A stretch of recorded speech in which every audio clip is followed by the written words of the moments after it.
मुझे ना तकलीफ इस बात की ज्यादा पहुंची कि भारत में कुछ लोगों ने अपने आप को पीटना शुरू कर दिया और फिर वो इस हद तक गिरे, मैं तो गिरना कहूंगा उसको, कि उन्होंने भारत माता की अस्मिता का और भारत की इज्जत का भी ख्याल नहीं किया। उन्होंने यहां तक कि भारत की फौज के खिलाफ अपशब्द बोले, हमारी आर्मी के खिलाफ। उनसे सवाल किया गया कि आप ईरान के लिए इतना चंदा इकट्ठा कर रहे हैं, कभी हमारी आर्मी के लिए तो क्या नहीं? बोले आर्मी तो शराब पीती है। जो आर्मी अपनी बीवियों को विधवा करके, अपने बच्चों को यतीम करके बॉर्डर पे खड़े होकर के मेरे और आपको सही नींद, सुकून की नींद सुला रही है, सुरक्षा देकर के, उसको इन्होंने शराबी बता दिया और कहा कि ये तो वैसे ही लोग हैं बातिल वाले और वो हक वाले लोग हैं ईरान वाले। ये कौन लोग हैं? कश्मीरियों के जिक्र करते अरे जिसने भी किया, मैं क्यों कहूँ, जिसने, वो तो मीडिया में सब आप देख लिया ना, वीडियोस वायरल हो रही हैं। और शर्म की बात यह कि वो सब नकाब लगा करके, काले बुर्का लगा करके कह रही है इसमें, और युद्ध हुए हैं, बहुत जंगें हुई हैं। इस देश में हादसात होते रहते हैं आर्मी वालों के लिए, कहीं ग्लेशियर फट गया है, कहीं गाड़ी गिर गई है, बच्चे यतीम हो गए। मैंने तो ऐसे ऐसे हादसात देख भी नहीं पाता हूँ।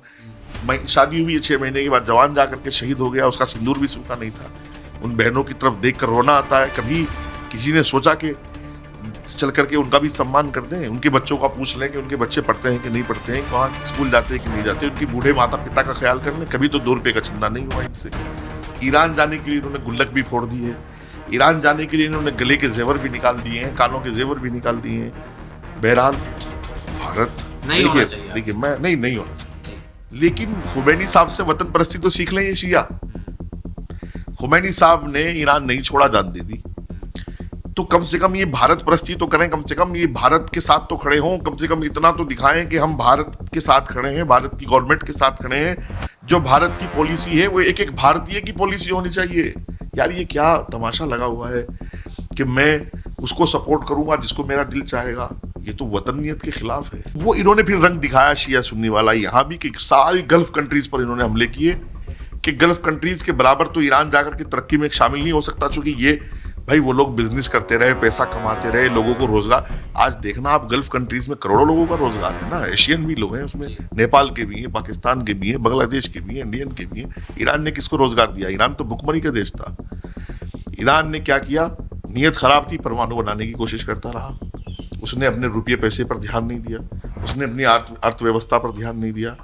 आर्थिक मंदी उस पर आती रही, मिसाइल बनाता रहा, बैलिस्टिक मिसाइल बनाता रहा, परमाणु बनाता रहा, और आज इन मुल्कों को अपनी फकीरी की जंग में लाके खड़ा कर दिया कि तुम भी मेरे जैसे फकीर हो जाओ। उनको मारता रहा मिसाइल। ईरान, अमेरिका, इजराइल के युद्ध को लगभग 40 दिन पूरे होने जा रहे हैं। डोनाल्ड ट्रंप ने कल तक का टाइम दिया है ईरान को कि कॉम्प्रोमाइज़ कर लो, नहीं तो आपके सारे पावर हाउसेज उड़ा देंगे। कैसे देख रहे हैं?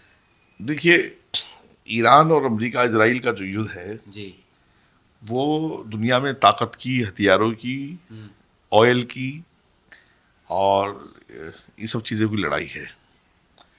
इसमें कोई दो राय नहीं है कि ईरान अमेरिका से मुज़ाकरात कर रहा था तो अमेरिका ने जंग शुरू की, स्कूल पर हमला किया, फिर वो इजराइल और अमेरिका और ईरान हमला करते रहे। लेकिन मुझे ना कुछ चीज़ें इस जंग में अटपटी लगी, मैंने बोला भी। जी, ईरान ने जितनी गल्फ कंट्रीज भी थी सबको हमले की जद में लिया, वो कुवैत हो, वो कतर हो, दुबई हो, बहरीन, सभी पर किया फिर तो उसने हमला। फिर ईरान ने ये दुनिया को बताने की कोशिश की कि ये शिया सुन्नी जंग है, ये शिया सुन्नी जंग है। जबकि कई, ठीक है अमेरिकन बेस वहां थे, उसमें कोई दो राय नहीं, वो पहले से हैं और वो ईरान पर हमले के लिए नहीं है, ये सबको पता है। फिर आप जब इस पर बात हम लोग करेंगे तो थोड़ा और पीछे चलते हैं जी। कुछ साल पहले जो है सीरिया में बड़ी हालात खराब थे, बड़ी जंग चलती रही, मिलियनों लोग मरे, ऐसा नहीं कि 2-4। मैं समझता हूं, अगर मैं शॉर्ट में कुछ कहना चाहूं, गज्जा से भी भयानक जंग जो है वो सीरिया में हुई है, बच्चों के लिए, बूढ़ों के लिए, औरतों के लिए। ज़म्बियून, फातिमियून, बड़े लश्कर तैयार हुए, बड़े दौर आए, और बशार अल असद की हुकूमत बचाने के लिए रशिया भी ताबड़तोड़ हमले करता रहा और ईरान के अड्डे से करता रहा। ईरान ने अड्डा दिया था शाम पर हमला करने के लिए, और सुप्रीम लीडर आयतुल्लाह खामेनी इसके जिम्मेदार थे कि बशार अल असद, जबकि बशार अल असद जो है, मैं एक ऐसी बात कह रहा हूं जो लोगों को तकलीफ देगी, बशार अल असद एक नुसैरी शिया था, यानी जिसको शिया भी शिया नहीं मानते। क्या कह रहा हूं मैं? नुसैरी शिया यानी जो अली को खुदा मानते हैं, जो अली को खुदा मानते हैं, वो नुसेरी शिया था, उनको शिया भी शिया नहीं मानते, काफिर मानते हैं, तो भी सुप्रीम लीडर आयतुल्लाह खामेनी उसको बचाने के लिए मिलियनों सुन्नियों को खा गए। सीरिया में मिलियनों सुन्नियों को, बुजुर्गों को, बूढ़ों को, जवानों को मरवा दिया। लेबनान में उतरा, हिजबुल्लाह बनाई इन्होंने, फिर वो उधर यमन में हूती बनाए, वो क्या करते रहे, इराक में क्या किया, सद्दाम हुसैन पर जश्न मनाते रहे सब।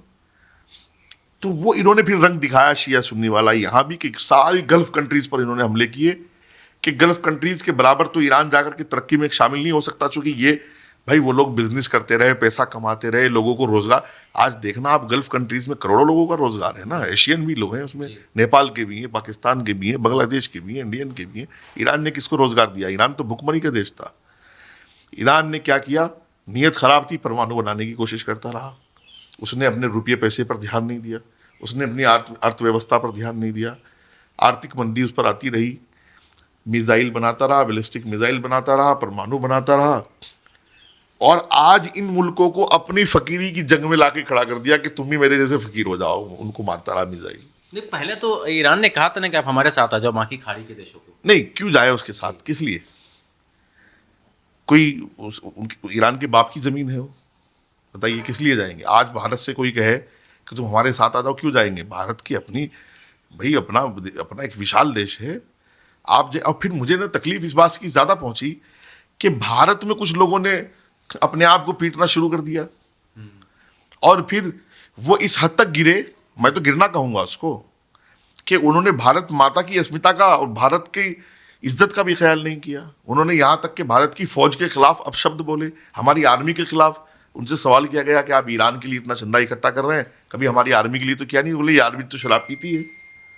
जो आर्मी अपनी बीवियों को विधवा करके, अपने बच्चों को यतीम करके, बॉर्डर पे खड़े होकर के मेरे और आपको सही नींद, सुकून की नींद सुला रही है, सुरक्षा देकर के, उसको इन्होंने शराबी बता दिया और कहा कि ये तो वैसे ही लोग हैं बातिल वाले, और वो हक वाले लोग हैं ईरान वाले। ये कौन लोग हैं? कश्मीरियों के जिक्र कर। अरे जिसने भी किया, मैं क्यों कहूँ, जिसने, वो तो मीडिया में सब आप देख लिया ना, वीडियोस वायरल हो रही हैं।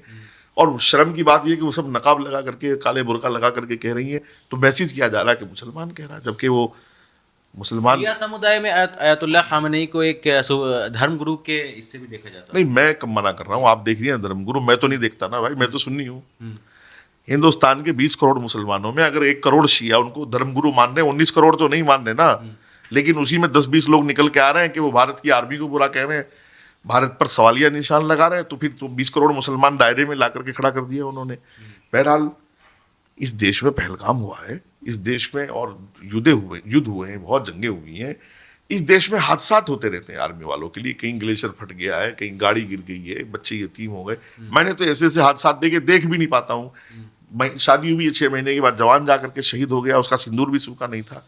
उन बहनों की तरफ देख कर रोना आता है। कभी किसी ने सोचा कि चल करके उनका भी सम्मान कर दें, उनके बच्चों का पूछ लें कि उनके बच्चे पढ़ते हैं कि नहीं पढ़ते हैं, कहाँ स्कूल जाते हैं कि नहीं जाते, उनके बूढ़े माता पिता का ख्याल कर लें। कभी तो 2 रुपये का चंदा नहीं हुआ इनसे। ईरान जाने के लिए इन्होंने गुल्लक भी फोड़ दी है, ईरान जाने के लिए इन्होंने गले के जेवर भी निकाल दिए हैं, कानों के जेवर भी निकाल दिए हैं। बहरहाल भारत नहीं होना चाहिए, देखिए मैं नहीं होना चाहिए जी। क्योंकि भारत की गवर्नमेंट, देखिए फॉरेन पॉलिसी कौन तय करेगा? फॉरेन पॉलिसी हमारी गवर्नमेंट तय करेगी, अवाम फॉरेन पॉलिसी नहीं तय करेगी। गवर्नमेंट को पता है कि भारत का पक्ष कहाँ ज्यादा अच्छा है, भारत को किससे कितनी बात करनी है, भारत को किसको कितना सपोर्ट करना है। भारत कोई ना ईरान का दुश्मन था, ना दुबई का दुश्मन था, ना इजराइल का दुश्मन था। और फिर क्यों ये चंद लोग यूं क्यों चाहते हैं कि भारत अमेरिका को आंख दिखाए, भारत इजराइल को आंख दिखाए, भारत सऊदी को आंख दिखाए, भारत कुवैत बहरीन दुबई को आंख दिखाए और ईरान से दोस्ती करे? ये कौन सी बात हो गई भाई? तुम सिखाओगे ये भारत को? भारत की अपनी फॉरेन पॉलिसी है। भारत की जितनी भी गल्फ कंट्री के देश हैं, आप सऊदी देख लीजिए, कतर देख लीजिए, ये सब भारत के मित्र दोस्त जो हैं, देश हैं, शत्रु कोई नहीं है। अमेरिका से भी इतनी ही दोस्ती है, इजराइल से भी उतनी दोस्ती है, ईरान से भी उतनी ही दोस्ती है। और मुझे तो वो वक्त भी याद है जब खुमैनी साहब जो है, ये शियाओं को याद रखना चाहिए सभी को, जब खुमैनी साहब कश्मीर का मसला था तो पाकिस्तान के साथ खड़े थे। वो ट्वीट भी और उनकी सब चीजें मौजूद हैं। तो अभी जो जंग के हालात हैं, इससे पूरी दुनिया के ऊपर असर पड़ रहा है। भारत को किसके साथ खड़ा होना चाहिए? मैं कैसे तय करूंगा? ये मैं यही तो आपसे कह रहा हूं, ये मैं क्यों तय करूं कि भारत को, हम तो वहां खड़े हैं जहां हमारी गवर्नमेंट खड़ी है, हम तो वहां खड़े हैं जहां हमारे प्रधानमंत्री खड़े नहीं, हैं। जैसा कहा जाता है कि मुसलमान है तो ईरान के साथ ही खड़ा रहेगा। वतन परस्ती, देखिए जी कई बुरे हादसात जो होते हैं उनसे भी अच्छी चीजें सीखनी चाहिए। हम इस बात के बिल्कुल कायल नहीं है कि खुमैनी साहब को शहीद किया गया, हम उसकी निंदा करते हैं। जी हम सुन्नी हैं, उनको अपना लीडर नहीं मानते तो भी निंदा करते हैं, बुरा हुआ। लेकिन खुमैनी साहब से वतन परस्ती तो सीख लें ये शिया। खुमैनी साहब ने ईरान नहीं छोड़ा जान दे दी, तो कम से कम ये भारत परस्ती तो करें, कम से कम ये भारत के साथ तो खड़े हों, कम से कम इतना तो दिखाएं कि हम भारत के साथ खड़े हैं, भारत की गवर्नमेंट के साथ खड़े हैं। जो भारत की पॉलिसी है वो एक एक भारतीय की पॉलिसी होनी चाहिए। यार ये क्या तमाशा लगा हुआ है कि मैं उसको सपोर्ट करूंगा जिसको मेरा दिल चाहेगा, ये तो वतनियत के खिलाफ है। नहीं, तो फिर ऐसे भी कई सारे लोग हैं ना जो इजराइल का झंडा लेकर के निकल के नारा लगाने लगे, इजराइल तुम संघर्ष करो, हम तुम्हारे आज साथ हैं। आज मैं आपको बता जो लोग मुसलमान से नफरत करते थे वो ये काम कर रहे हाँ थे। सुनिए, जी जब ये लोग सामने आए वो एक्शन का रिएक्शन था। उससे पहले आपने कभी इजराइल का झंडा भारत में नहीं देखा होगा। अभी की थोड़े दिन पहले की बात है, जब इजराइल हमास युद्ध हुआ तो हमारे माननीय प्रधानमंत्री जी ने दोनों से बात की, इजराइल से भी बात की, हमास से भी बात की, और हमास को मदद भी की, मेडिकल की, खाने की, पीने की, दुनिया भर की सुविधाएं फिलिस्तीन भेजी। कभी भारत ने अपनी मित्रता हर देश से निभाई है। और फिर भारत आज उस मकाम पर खड़ा हुआ है, एक सुप्रीम लीडर के हाथ में, एक सुपर पावर लीडर के हाथ में, मोदी जी के हाथ में, जिसने, वो ऐसे अजीम लीडर हैं कि जिन्होंने यूक्रेन रशिया की बीच जो है वो सुकून की, अमन की और इत्मीनान की और शांति की बात की है, जिन्होंने इसराइल को इस जंग में भी, इसराइल रहा हो, ईरान रहा हो, दुबई रहा हो, सबसे बात की है और पूरी दुनिया को अमन का मैसेज दिया है। पूरी दुनिया में वो पीस चाहते हैं। एक ऐसा देखिए दुनिया 3 तबकात में बटी हुई है अभी। कुछ लोग तेल के लिए लड़ रहे हैं, ऑयल के लिए लड़ रहे हैं, कुछ लोग धर्म के लिए लड़ रहे हैं, कुछ लोग आतंकवाद के खिलाफ लड़ रहे हैं, कुछ आतंकवादी बनकर लड़ रहे हैं। लेकिन भारत और भारत की हुकूमत पूरी दुनिया को आज भी एक ऐसी रोशनी, एक ऐसा चिराग दिखा रहे हैं कि वो अमन के रास्ते पर चले। भारत हमेशा अमन की, देखिए यहाँ पहलगाम की घटना हुई तो मजबूरन ऑपरेशन सिंदूर हुआ, वरना कोई घटना भारत में नहीं की कभी। भारत पड़ोसी मुल्कों से भी ताल्लुकात अच्छे चाहता है, यहाँ तक कि बर्दाश्त बहुत करता है। सुपर पावर होने के बावजूद, ताकतवर होने के बावजूद, सारे छोटे छोटे जितने भी देश अपने हैं पड़ोसी, सबका सम्मान करता है। तो भारत की फॉरेन पॉलिसी भारत की गवर्नमेंट तय करेगी। 4 बुर्के वाले लोग तय नहीं करेंगे, 4 टोपी वाले लोग तय नहीं करेंगे, ये 4 काले कपड़े वाले लोग तय नहीं करेंगे। हम, हाँ, इतनी भारतीयता मेरे अंदर और आपके अंदर होनी चाहिए कि हम इतनी मजबूती के साथ अपने लीडर के साथ खड़े हों कि फिर वो हमारा सऊदी हो, हम सुन्नी लोग सऊदी का झंडा ना निकाल सकें, कुछ लोग इजराइल का झंडा ना निकाल सकें, तो कुछ लोग ईरान का झंडा भी ना निकाल सकें। हम सब भारतीय हैं, हम सब वो जय हिंद बोलने वाले लोग हैं। हम अपने भारत की पॉलिसी के साथ खड़े हैं और भारत सबका मित्र देश है। भारत जंग के खिलाफ है, भारत पीस चाहता है, भारत अमन चाहता है, भारत युद्ध नहीं चाहता। भारत ने आज तक इज्जत के लिए किसी का जवाब दिया हो अलग बात है, भारत ने कोई युद्ध किसी ऑयल के लिए, किसी तेल के लिए इतिहास में कभी नहीं लड़ा है। आप देखिए, एज एन स्कॉलर आप इस जंग को कैसे देखते हैं? क्या ये सुपर पावर जो है वो इजराइल बना हुआ है, इजराइल अमेरिका को अपनी उंगलियों के ऊपर नचा रहा है, इस जंग के अंदर कुदा दिया उसने? मैं तो किसी को सुपर पावर नहीं मानता, मैं तो भारत को सुपर पावर मानता हूं। और जंग से इंसानियत मर रही है, बच्चे मर रहे हैं, बूढ़े मर रहे हैं।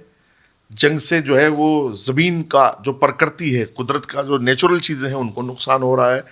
पूरी दुनिया में गैस और तेल की और न जाने दूसरी चीजों की वजह से पूरी दुनिया को इस युद्ध की कीमत चुकानी पड़ रही है। बस मैं तो इतना कहता हूं कि हम दुआ करें कि ये जंग रुक जाए।